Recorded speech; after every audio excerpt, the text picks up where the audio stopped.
ṣé ẹ rí ọ̀rọ̀ Agbala Gabriel, Pastor Gabriel wọn, Pastor Gabriel nìbàdàn, ọ̀rọ̀ rẹ̀ businessman ni. Òun tún wò wípé bóun tún mú, ẹ má bínú nú UI mú wa, òun tún wò wípé kóun tún mú ọgbọ́n yẹn mọ́ iṣẹ́ ìránṣẹ́ tiẹ̀.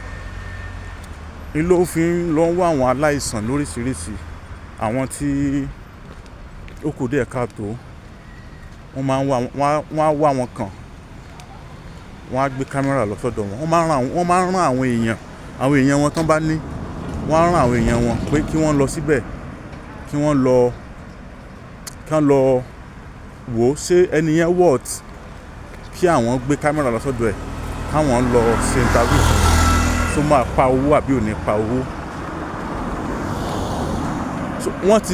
Wọ́n ti sọ ìyẹn di iṣẹ́ tí wọ́n náà fi ní àwọn ní foundation. Nígbà ẹ wo ọ̀rọ̀ Muyideen gbà yẹn, Muyideen Agbala Gabriel, ṣé mọ̀ wípé wọ́n wá Muyideen kan náà ni, iná ò wọ̀ mọ́, Muyideen ò lè mú kinní yẹn mọ́ra mọ́, ló fi ń force out, ló fi di wípé ó ń nà àsẹ̀yìnwá àsẹ̀yìnbọ̀. Wọ́n fi ẹlẹ́dàá rẹ̀ gba owó lọ́wọ́ àwọn èèyàn, wọ́n gbowó yẹn tán, wọ́n ṣe nǹkan, wọ́n fẹ́ yọ̀ǹda ilé fún Muyideen mọ́. Muyideen ó dẹ̀ fi lélẹ̀ because kò lè cope pẹ̀lú tó ń ṣẹlẹ̀ nínú ọgbà wọn. Ẹ wo woman tí ṣé gẹ́rẹ̀ lámà pẹ̀lú àbí woman lady yẹn tí ọ̀rọ̀ tọrọ tiẹ̀ náà tún di wàhálà sí yẹn. Lady yẹn náà wọ́n ti kọ́kọ́ gba owó lọ́wọ́ ẹ̀ nọ́mà, wọ́n tún fi gba owó, wọ́n yọ 4 million naira gẹ́gẹ́ bí interview tí ó ṣe lọ́dọ̀ ọkọ àwọn single mother Akeem. Ó túmọ̀ sí wípé Pastor Agbala Gabriel yín ó ń fi ọgbọ́n kún iṣẹ́ ìránṣẹ́ rẹ̀. Èyí tèmi kan rò ní wípé kò ní dá kó rí bẹ́ẹ̀ because àwọn kan wà tí wọ́n súnmọ́ táwa náà dẹ̀ mọ̀ tó máa fi kíní yẹn affect, tí wọ́n rí pé bóyá irú kankan náà jọ ní àwọn àtòun náà.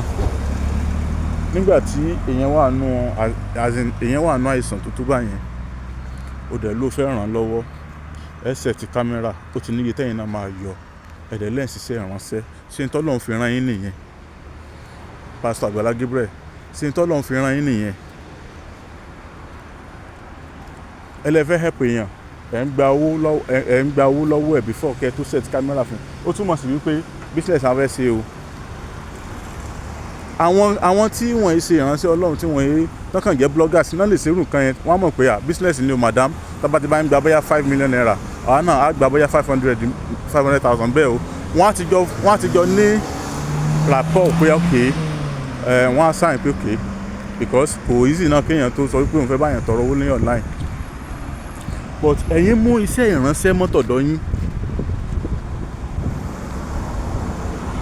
ẹ mú iṣẹ́ ìránṣẹ́, ẹni Ọlọ́run pè yín ni, kì í ṣe pé Ọlọ́run pè yín pé bóyá kẹ́ máa ṣàánú àwọn èèyàn.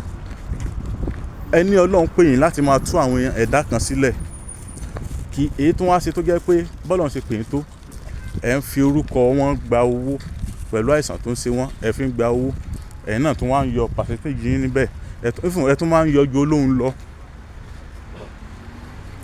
Lọ́jọ́ sí tá à ń pariwo, àwọn èèyàn ní ayé ti ẹni àṣegbá ni, àwọn ará Amẹ́ríkà London dẹ̀ ń pè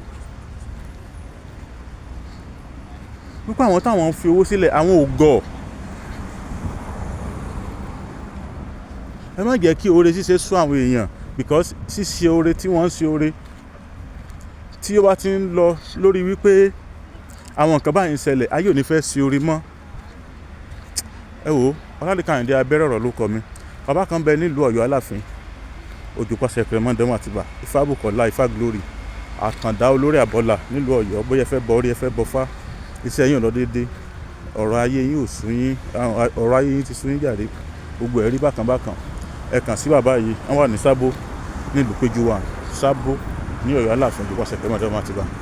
Bóyá ọjà yín ò ta ní kankan, ẹ̀yin lẹ́ẹ̀kan sí wọn, ẹ ṣeun. àṣeyẹ lálákọ̀ máa ń ṣe pọ̀ ilé ẹ bá ṣàṣeyẹ lágbára ọlọ́wọ́ bá o lágbára ọlọ́wọ́ bá Ifá Bùkọ́lá Ifá mi ìgbẹ̀yìn bàbá mi kẹpẹ́.